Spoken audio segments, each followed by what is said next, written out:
호세아서. 이제 더 이상 우리는요, 이 호세아서가 두렵고 무서움의 그런 대상이 아니라 호세아서를 통하여서 더욱더 하나님을 알아가게 되니 더욱더 기쁨이 있고, 또 호세아서를 통하는 그 하나님을 통하여서 정말 하나님께서는 전지전능하시고 모든 것의 주인 되신다라는 것을 다시 한 번 더 깨닫는 그런 호세아의 이 시간이 우리 가운데 되고 있다라는 그 고백이 저와 여러분 가운데 흘러나왔으면 좋겠습니다. 그러니 우리가 참 잘 몰랐을 때는 제가 참 호세아서를 함께 나눌 때 이 고백을 참 많이 했던 것 같아요. 우리가 참 모를 때는 호세아는 너무나 무서웠고 또 보기도 싫었고, 왜냐하면 항상 여기에 걸려 있는 것 같아요. 오늘도 우리 말씀을 보시면 되게 안 좋은 말씀이거든요. 이게 그러니까 이런 거 있잖아요. 애 없는 사람은 이거 이해 못할 것 같아. 그러니까 청각 전도사고 이럴 때는 잘 이해 못했던 그런 것 같아요. 근데 이제 나이가 들어가고 또 이제 애가 생기고 또 애가 또 장성을 하고 또 여러 가지 그런 상황들이 맞물릴 때, 그러니까 저는 또 이런 기대도 돼요. 이제 나중에 이제 저의 비유를 해보면, 제가 한 50살 되어가지고 이 말씀을 보면 또 나에게는 어떤 느낌과 은혜와 또 깨달음이 있을까? 20살 때 봤던 호세아, 30살 때 봤던 호세아, 이 40살 때 보는 이 호세아가 좀 많이 다르거든요. 그래서 그런 기대도 참 많이 됩니다. 그러니까 왜 이게 무섭냐면, 내가 여기 걸려 있으면 진짜 무서워요. 우리 호세아서는 이렇게 했잖아요. 하나님께서 호세아를 통하여서 경고하십니다. 그러니까 호세아가 하나님의 그 놀라우신 그 말씀으로, 호세아서 하면 그러니까 우리 항상 초반에 말 알아요. 호세아 하면은 몸소 하나님의 경고를 실현했던 사람, 요 정도만 알고 있잖아요. 막 아내 막 이런 것들, 나 같은 아내 데리고 오고 막 그 아내가 막 이런 것들만 기억하는데, 우리가 왜 그것만 기억하냐 싶었더니 이걸 다 안 읽어봐서 그래요. 항상 한 1절, 2절, 3절까지만 읽고 그 다음에는 이제 지겨워서 덮기도 하고 막 그래서 그렇지 않을까라고 이렇게 생각도 해보는데, 호세아가 경고를 했어요. 그래서 지난주에 함께 나누었던 말씀도 갑자기는 없다 했어요. 갑자기 자고 일어났더니 하나님께서 나에게 어려움을 주셨다. 여러분, 시험은 없다 했습니다. 하나님께서 우리에게는 시험을 허락지 아니하신다. 만약에 우리에게 시험을 주신다 할지라도 이미 미리 피할 길을 예비하시사 그 피할 길까지 다 하나님께서는 예비해 놓으셨다. 그러니 그것은 시험이 아니다라고 우리 새가족 공부할 때 이거를 나누었던 얘기입니다. 그러니까 하나님은 우리를 자고 일어났더니 어려움을 줘서 나에게 시험을 주신, 이러고 끝까지 버티고 있으면 그냥 죽어나는 거예요. 그러니까 호세아서를 통해서 우리가 분명히 기억할 수 있는 것은, 하나님께서 갑자기는 없더라. 계속해서 우리에게 끊임없이 그 신호를 주셨다. 그 첫 번째가 바로 하나님께서 세우신 설교자를 통하여서, 말씀을 통하여서 끊임없이 나에게 음성을 주시고, 이것이 은혜의 방편이다라고 저는 너무너무 오랫동안 계속해서 외치고 왔어요. 여기서 우리가 깨달아야 된다는 거예요. 여기서 깨닫지 못하면 이제 어떻게 되는가라는 것을 호세아를 통하여서 하나님께서 사실 또 경고하시는 거죠. 근데 그 경고의 끝에도 사람들이 깨닫지 못하게 되니까 하나님께서는 실질적으로 경고하셨던 것을 그대로, 그러니까 저는 이 표현하고 싶어요. 더하지도 않으셨고 덜하지도 않으셨어요. 딱 그만큼, 딱 경고하신 그만큼대로 벌을 딱 내리신 것을 우리는 역사를 통해서 볼 수가 있다라는 겁니다. 이게 호세아를 통해서 우리가 발견하는 일인데, 왜 여기 우리가 딱 걸려 있으면 너무나 힘드냐면요. 지금 보시면 이 자녀를 가지고 얘기하는 거거든요. 여러분, 이 세상에 제일 싫은 것 중에 하나입니다. 차라리 나를 때리소서, 나를 죽이소서, 나를 데리고 가소서. 아마 이게 부모들의 이 공통적 고백이 아닐까 싶어요. 내가 아파도 아팠지 내 자녀들, 이런 것들이 맞물리지면서 그러니까 제일 아픈 부분이거든요. 네, 나는 자식이 없어서 괜찮겠지. 아니에요. 그러니까 사람마다 아픈 게 다를 거예요. 네, 처녀 총각들은 자식이 없는데 자식을 때려봤자 아픔이 있겠습니까? 네, 그러니까 이거를 자식으로만 생각하시면 안 되고, 나에게 있어서 가장 소중한 거, 나에게 있어서 가장 귀한 거. 그러니 성경은요, 우리에게 이렇게 얘기했습니다. 여러분, 정말 저 요즘에 있는 거 생각 들어요. 제가 요즘 새롭게 하는 거 없는 것 같아요. 계속해서 강조하고 있는 거예요. 그러니까 우리는 이 표현이 있습니다. 하나님보다 더 귀한 것을 만들지 말라. 그러니까 이 부분이에요. 사람이, 이 백성들이 하나님보다 더 귀하게 여기게 있거든요. 그러니까 하나님은 뭐를 하겠다? 그거를 치겠다는 거예요. 그러니까 내가 하나님을 제일 사랑하고 있으면 하나님은 못 칩니다. 왜죠? 스스로가 스스로 좀 생각을 쉽게 해보세요. 너무 어렵게 가지 마세요. 스스로가 스스로를 치는 건데요. 네 가장 사랑하는 거 갖고 와. 내가 그거 박살 내겠다. 이럴 때 우리는 하나님을 딱 갖고 가면 되는 거예요. 이 쉬워요. 그러니까 이 부분은 이미 하나님 외에 사랑하는 것들이 있는 자들입니다. 여러분, 이 말씀은 우리가 좀 은혜가 있고 깨달음이 있습니다. 그래서 하나님은 본인 스스로를 질투하는 하나님이다라고 표현하시고 있다는 거예요. 이게 남녀 간의 그런 질투를 의미하는 것이 아니다. 이게 또 우리가 또 나눌 수 있는 시간에 이 질투가 과연 하나님, 나는 질투하는 하나님이다라고 하신 그 질투는 과연 무엇인가? 또 다음에 우리가 이 부분도 한번 나누고 싶은데요. 어쨌든 이 하나님께서는 가장 네가 귀하게 여기고 있는 것을, 정말 이 무서운 표현이었죠. 11절 말씀을 보면은 네가 잉태하지 갖게 못하겠다 이거예요. 여러분, 제 자식은 좀 그거 하니까 제가 돈으로 한번 비교를 해볼게요. 첫 번째, 너는 돈을 갖지 못할 것이다. 이해가시죠? 너는 돈을 갖지 못할 것이다. 일을 해도 돈이 없을 것이고, 직장을 다녀도 돈이 없을 것이고, 이 돈이 없을 거야. 이게 11절이었어요. 그럼 12절로 가볼까요? 만약에 네가 운 좋게 어떻게든지 간에 네가 돈을 벌었다 치자. 어떻게 부모한테 물려받았던, 길 가다가 금덩이를 주었던, 어떻게 해가지고 그래 네가 운 좋게 돈을 가졌다고 치자. 그런데 그것까지도 내가 다 없애버릴 거야. 그런데 조금 많은 남겨두겠지? 아니, 하나도 남기지 않게 내가 그것을 전부 다 쓸어버릴 거야. 딱 이 표현입니다. 그러니까 제가 이제 저도 부모이다 보니 이 자식을 거는 게 참 마음이 아파서 돈을 걸어봤습니다. 네. 어떤 분들은 자식보다 돈이 귀하다 하실 수도 있겠지만 어쨌든요. 그래서 하나님께서 말씀하시는 바는 이겁니다. 너희가 내가 그동안 그렇게 경고해 왔지 않느냐? 그래서 내가 이제 끝장을 보여줄게. 그 끝장이 감히 우리가 상상할 수 없는 것들을 하나님께서는 나타내고 있다는 사실.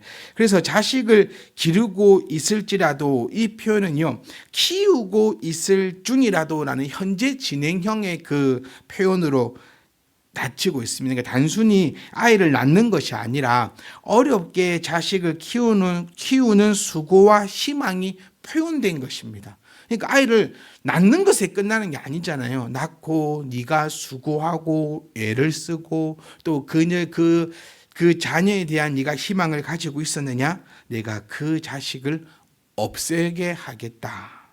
이 없이 하다라는 히브리어는요, 샤칼이라는 단어로 쓰여 있는데, 이것은 아주 강력한 표현으로 아이를 잃다, 아이가 죽게 된다라는 그 의미를 가지고 있습니다. 그러니까 여러분, 저는 이렇게 표현드리고 싶어요. 하나님 안에 속해 있으면 하나님을 제일 사랑합니다. 여기서 아멘이 딱 나오셔야 돼요. 네. 하나님 안에 속해 있느냐, 하나님 안에 속해 있지 않느냐라는 가장 쉬워요. 어렵지 않아요. 하나님 안에 속해 있으면 가장 첫 번째가 하나님인 거예요. 자식이 하나님이 아니에요. 자식 때문에 하나님 믿는 것도 아니고, 자식 때문에 하나님 안 믿는 것도 아니에요. 그래서 저는 여러분 늘 참 기도할 때 이렇게 기도하지 않습니까? 저는 이 말 맞는 것 같은데, 제가는 헌금 기도를 할 때 자식의 입에 있는 것도 빼앗아서 하나님 앞에 드렸습니다. 이거 저의 고백이거든요. 우리 모두의 고백이 되어야 됩니다.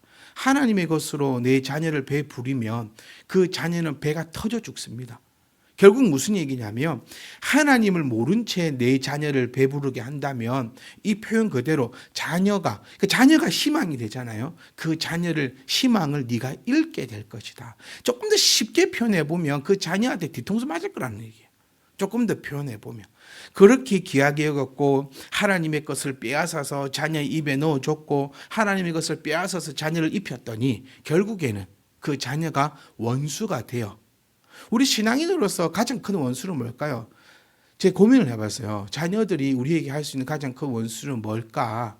용돈 안 주는 그거 아니에요. 가장 큰 원수가 되는 것은 신앙을 부정하는 거죠. 이게 가장 큰 원수가 되는 겁니다. 내가 20살이 되니까 이제 나는 여러분 많습니다. 이런 친구들이. 20살 되니 나는 이제부터 교회 안 가. 내가 지금까지 엄마 딸. 이게 우리에게 우리가 신앙인이라면 가장 큰 충격은 이겁니다. 자녀가 그래? 여러분, 있잖아요. 키워봤자 뭐합니까? 네? 미안하다 얘들아. 내가 그런 말을 해서 그래. 잘 커라. 너희들 말고 다른 사람들, 다른 교회 다른 사람들만 얘기하자. 그래. 제가 키워봤자 뭐합니까? 하니까 다 쳐다보니. 줄이고 뭔 소리야? 약간 이런 눈빛 아니었어? 좋은 눈빛이었어? 멍 때리는 눈빛이었어? 약간 바로 뭔지 모르겠어요. 하여튼 별로 안 좋은. 키워봤자 뭐합니까? 그러니까 여러분 그리스도 안에서 키우면 그 자식을 이거 성경 말씀 그대로예요. 그리스도 안에서 자녀를 키우면 그 자녀를 통하여 네가 복이 될 것이다라는 거예요. 그래서 그 장수의 화살통에 있는 수중의 화살통에 화살이 많은 자는 복되도다라는 그 시편의 말씀이 그 잠언서의 말씀이요. 자녀가 복이 된다는 소리예요. 그리스도 안에 있으면. 그러니까 하나님의 것을 빼앗아 자녀의 입에 넣잖아요. 그러면 그 자녀는 배가 터져 죽는 거예요. 그런데 자녀의 입에 있는 것을 빼앗아 하나님께 드리잖아요. 여러분 이거 자녀들 다 압니다. 이게 모르는 척할 뿐이지 하나님의 것을 도둑질해서 내 입에 넣어주는지 아니면 내 것이라도 빼앗아서 하나님을 드리는지 이거 우리 자녀들이요 다 알고 있어요. 그래서 하나님의 것을 빼앗아 자녀들에게 입에 넣는 자녀들을 보면요 부정적이고 힘들어하고 의욕이 없어요. 왜냐하면 두렵거든요. 그런데 내 입에 있는 것을 빼앗아서 그러니까 저는 이런 고백 제가 우리 주니어 부모님한테 늘 하라 하잖아요. 그렇죠? 11조 할 때 같이 하라 그래요. 이게 뭡니까? 나는 네 입에 들어가는 것을 빼앗아서 하나님께 드린다라는 그 고백인 거거든요. 그러면 자녀는 어떻게 되는지 아십니까? 그러면 기대가 있고 힘이 있고 긍정적인 거예요. 이거 우리 애들은 모르는 것 같지만 다 압니다, 여러분. 요 부분에 요 부분. 그러니까 네가 그 자녀를 나보다 더 사랑해서 혹 다른 것도 마찬가지입니다. 하나님보다 더 사랑해서 거기에 초점을 맞추고 살았느냐? 그거 없어질 거야, 이제. 내가 왜? 나는 가만두지 않을 거거든. 한 사람도 남기지 않을 것이거든. 왜? 이게 나의 능력이거든. 여러분 부자는 망해도 3대를 간다라는 이 속담이 있습니다. 그런데 하나님 앞에는 그 소용이 없다라는 거예요. 왜? 내가 곧 하나님이거든. 하나님께서 표현하시는 것은 뭐냐면 내가 여호와인 것을 보여주겠다라는 겁니다. 너희가 언제까지 그럴래? 언제까지 나를 무시하고 살래? 언제까지 네 맘대로 살래? 오케이. 내가 하나님인 걸, 내가 여호와인 것을 너에게 보여줄 건데 그러니 긍정적인 표현요. 내가 너희에게 복을 부어줄게. 왜? 내가 여호와니까. 그러니 그 복은 흘러차고 넘쳐서 천대까지 흘러갈 거야. 이게 하나님의 약속이고. 오케이. 부정적인 거. 네가 그렇게 한다고 내가 하나님인 거 보여줄게. 내가 너에게 3, 4대 저주하겠다. 이 표현 들었죠? 왜 3, 4대만 할까? 3, 4대만 끝납니다. 한 사람도 남기지 아니하겠다는 것이 3, 4대의 저주를 이야기하고 있다는 것입니다. 그러니 이 부분은 하나님께서 이 구체적으로 저주하고 막 이런 부분은 아니라 나는 자식이 없으니까 괜찮아. 나는 하나님 예를 들면 몇 푼도 없는 돈 다 가져가십시오. 그 있든지 없든지 똑같습니다. 그런 부분이 아니라 내가 여호와인 것을 보여줄게. 하나도 남기지 않을 것이다. 즉 네가 생각하는 그 이상의 복을 줄 것이고 긍정으로 얘기하면요. 그래서 우리가 늘 고백했지 않습니까? 예레미야 3절 말씀처럼 우리 크고 은밀하고 비밀스러운 것을 내게 보여주겠으니까 너는 뭐 하지 말라고 놀라지 말라고. 그러니까 이 부분이 저와 여러분의 그 희망이고 기대고 싶어요. 그러니까 우리가 그리스도 안에 있다면 내 삶은 기대가 된다는. 그러니까 여러분 오늘 저녁에 저녁 예 마치고 침대에 누워서 가만히 생각해 보세요. 내 미래가 기대가 되는가? 어렵지 않아요. 기대가 되잖아요. 그럼 그 길 잘 가고 있어요.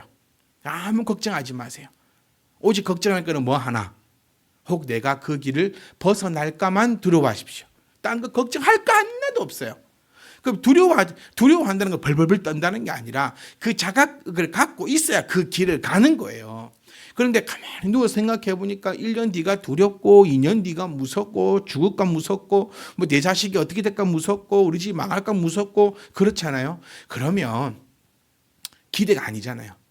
그 뭔가 무섭잖아요. 그러면 그거는 내가 하나님 앞에 돌아와야 되는 신호임을 우리가 기억을 하셔야 된다니까요. 그러니까 그리스도 안에서 모든 걸 누린다면 오늘 이 말씀이 그겁니다. 그리스도 안에 있을 때 네가 전부 다 누렸다는 거예요. 생육하고 번성하고 충만하고 다스렸다는 거예요. 근데 그거 이제 철회하겠다는 거예요. 내가 그들을 떠날 때는 이 되게 중요한 부분입니다. 내가 그들을 떠날 때는 어떻게 된다? 그들에게 화가 있다라는 거예요. 여기서 말씀드리는 이 떠날 때는 그러니까 언약이 이제 파괴되었다. 하나님과 우리는 어떤 사이입니까? 언약의 사이예요. 언약 백성인 거죠. 여러분, 잘 생각 한번 해보세요. 저 얼마 이까지 말랍니다. 여러분, 주무시는 것 같고, 하여튼, 자, 보세요. 잘 한번 생각해 보세요. 우리 이 학문에요, 종교 비교학이라는 게 있어요. 네, 처음 들어보시는지 모르겠는데, 종교 비교학. 그러니까 신학생들이 배우는 한 4학점짜리 정도 이 수업인데 종교 비교를 합니다. 종교를 비교해요. 불교하고 기독교하고 비교하고 뭐하고 그러니까 전문적으로는 알 수는 없지만 어느 정도는 웬만한 종교들은 알고 있다라는 거예요. 그거하고 비교를 합니다. 그래서 종교 비교학입니다. 이름을 먼저 알아야 돼. 이게 도대체 무슨 과목인지. 그러면 그 종교를 비교하면 쫙 해보면요. 어떤 차이가 있냐면 종교를 생각해 보시면 우리 기독교 말고요. 잘 생각해 보세요. 신이 있어요. 그리고 인간이 있습니다. 그리고 신은 어떤 조건들을 내세워 놨어요. 뭐 예를 들면 나에게 매일같이 양 한 마리 갖고 와라. 뭐 이렇게 바쳐라. 뭐 이렇게 해라. 그 조건들이 있어요. 그러면 또 인간은 자기가 가지고 있는 소원이 있어요. 그 소원을 성취하기 위해서 신에게 인간이 다가갑니다. 신은 여기 있어요. 우리 기독교 말고요. 신이 여기 있고 인간이 여기 있는데 신은 몇 가지의 미션들을 쫙 놔두고 인간은 내가 소원 성취할 게 있으면 신에게 다가가서 그 미션들을 이렇게 합니다. 그러면 신이 복을 준다라는 게 이 거의 대부분의 종교의 이 밑받침이에요. 그런데 이 기독교는요 완전 달라요. 이 유일한 이 교리 사상 이렇게 얘기할 수 있는데 기독교는 달라요. 기독교는요 하나님이 인간에게 찾아오셨어요. 자, 신이 있고 인간이 어떤 필요가 있어서 신에게 다가간 게 종교입니다. 내 소원 들어주세요. 어떻게 하면 소원 들어주실랍니까? 그래, 나에게 매달 초하루 닷새 날 되거든. 나에게 신선한 양을 한 마리씩 바쳐라. 그럼 내가 너에게 이만큼 줄게. 그러면 그렇게 하는 거예요. 근데 우리는요, 인간이 어둠 속에 있었어요. 하나님을 찾지도 않았어요. 두려움 속에 있었어요. 그런데 하나님이 찾아오셨어요. 그리고 하나님이 인간에게 노크를 했습니다. 나와라. 내가 너를 택하였노라. 그러니 내가 너와 언약을 맺어 내가 너를 세상 모든 민족 위에 뛰어나게 너를 세우겠다. 하나님은 여러분 어떤 것도 요구하지 않으셨어요. 여러분 착각하면 안 돼요. 다른 종교들은 뭐를 해라. 그럼 내가 이렇게 해주마. 요거고 우리는요. 하나님께서 우리에게 구원을 허락하시고 너를 나의 백성 삼으마. 그러니 백성된 우리들은 어떻게 됩니까? 기뻐하며 즐거워하며 하나님께서 무엇으로 인하여 기뻐하시는지를 우리가 바라보고 찾아 나가는 거예요. 그래서 여러분 우리가 복받기 위해 찬양을 하는 게 아닙니다. 근데 다른 종교들은요. 복을 받기 위해서 그렇게 하는 거예요. 엊그저께 4월 초팔일 했지 않습니까? 등 엄청 많았잖아요. 그 그 왜 답니까? 소원 성취, 건강, 이런 거, 그 다음에 승진, 이런 것들이에요. 전부 다 소원 성취가 뭡니까? 제가 딱 그래도 돈 많고 자녀 잘 되고 내 만수무강하고 요 세 개 안에 다 걸려요. 어떤 사람이든지 간에 그거를 이루 주십사 하고 등을 다는 거예요. 근데 그 등도 이제 가격 따라 다 다르다 했죠. 그러니까 제가 부처고 신이라도 그 기와장 올리는 사람 소원을 먼저 그래 진짜 이해가 잘 안 가. 그럼 뭐 어때요? 그 소원이 될 것 같으면 온 집을 다 팔아가지고도 기와장 올려야지 왜 몇만 원 안 하는 등을 올릴까? 절에서부터 멀리 있는 절 몇만 원 안 하는 거예요. 차를 타고 쫙 가면 등 시작되죠. 탁 등 시작되죠. 몇만 원 안 해. 절 가까이 가면 갈수록 가격이 엄청 이제 이거 비싸지는 등이구나 이렇게 생각하시면 되거든요. 그러니까 이게 다른 거예요. 일반 종교는 복을 받기 위해서 뭔가 행위를 하는 거고 기독교는 아닙니다. 복을 받기 위해서 뭐 하지만 했잖아요. 복을 받기 위해서 하는 게 아니에요. 우리는 이미 복을 받은 자로서 내가 억지로 하는 것이 아니라 찬양하는 게 즐거워서 찬양하는 거예요. 이걸 차이를 잘 두셔야 됩니다. 우리 복 받기 위해서 헌금합니까? 그러면 헌금하지 마세요. 이거 다 돈 갖다 버리는 거예요. 내가 왜 하나님께 헌금합니까? 여러분 이 고백은 간단합니다. 생각해 보세요. 내가 하나님 앞에 헌금하는 게 즐거우면 하는 거예요. 안 즐거우면 안 하는 거예요. 근데 즐겁잖아요. 그럼 나는 하나님의 백성인 거예요. 즐겁지가 않잖아요. 그럼 나는 하나님 백성이 아닐 수도 있어요. 저 분명히 아니라고는 안 했습니다. 아닐 수도 있는 거예요. 하나님을 찬양을 하는 게 즐거워요. 왜? 하나님께 복 주셔서요? 아니잖아요. 우리 찬양 가운데 복 주라는 찬양 별로 없어요. 하나님께서 나를 살피시고 은혜를 더해 주셔서 감사합니다는 찬양이에요. 하나님을 찬양은 드높이는 걸 찬양이라 해요. 하나님을 드높입니다. 왜요? 좋거든요. 왜 좋을까요? 하나님을 믿으니까 좋은 거예요. 근데 찬양하는 게 안 즐거워요. 싫어. 그러면 나는 하나님을 안 믿는 것일 수도 있어요. 이 개념이 완전 다른 개념이에요. 너무 어렵습니까? 안 어려우실 거예요. 제가 되게 쉽게 설명했거든요. 요겁니다. 핵심적으로 얘기하면 딱 이거예요.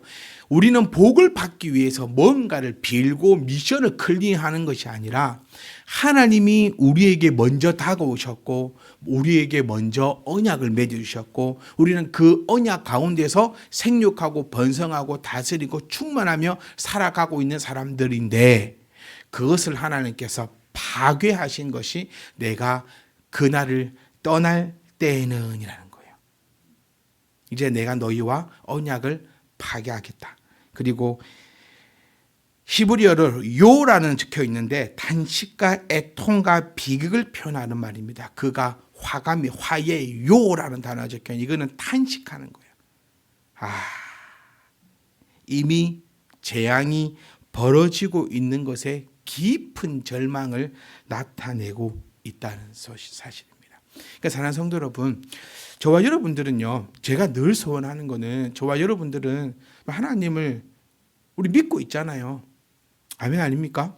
우리 하나님 믿고 있어요. 그래서 그냥 즐거워요. 기도하는 게 즐겁고 비록 우리가 기도를 여러분 제가 언제 기도를 뭐 2시간씩 하라 했습니까? 제가 그런 얘기 안 했어요. 기도를 1분을 해도 즐거운 거예요. 찬양을 뭐 하루 종일 합니까? 무슨 수로 찬양 하루 종일 합니까? 목사님 저도 못합니다. 그런데 우리가 그냥 나도 모르게 흥얼흥얼 여러분 내 입에서 만약 가요가 나온다 해서 내 입을 때려주지 마세요. 네, 가요도 나오고 또 찬양도 나오고 그러는 게 우리들은 뭐 근데 딱 보세요. 결정적인 순간에 우리 찬양합니다. 그냥 막 유행가 흥얼흥얼 거리고 있다 하더라도 너무 고마운 일에 너무 감사한 일이 있으면 내 입에서 모르게 찬양하고 있어요. 너무 힘든 일이 생겼어요. 그러면 나도 모르게 정신 차려보면 찬양하고 있어요. 이게 왜 그럴까? 우리 하나님 안에 들어있는 거예요 지금. 네, 그러니까 우리 호세아서를 볼 때 이러구나 이렇게 생각하시면 돼. 이걸 보면서 저는 아무도 눈물을 흘리거나 무서워하거나 벌벌 떨지 않았으면 좋겠어요.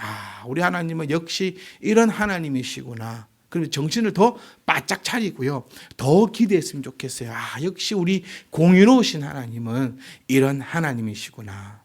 저도 이런 말씀을 여러분과 함께 나눌 때도 이 찜찜함과 두려움이 아니라 정말 확고하고, 네. 예수 안 믿는 사람들은 막 이렇게 된다 이렇게 저는 말씀 나누고 싶어요. 왜? 우리 안에 그런 사람 한 명이라도 있으면요, 이 좀 힘들어요. 찜찜해요. 네.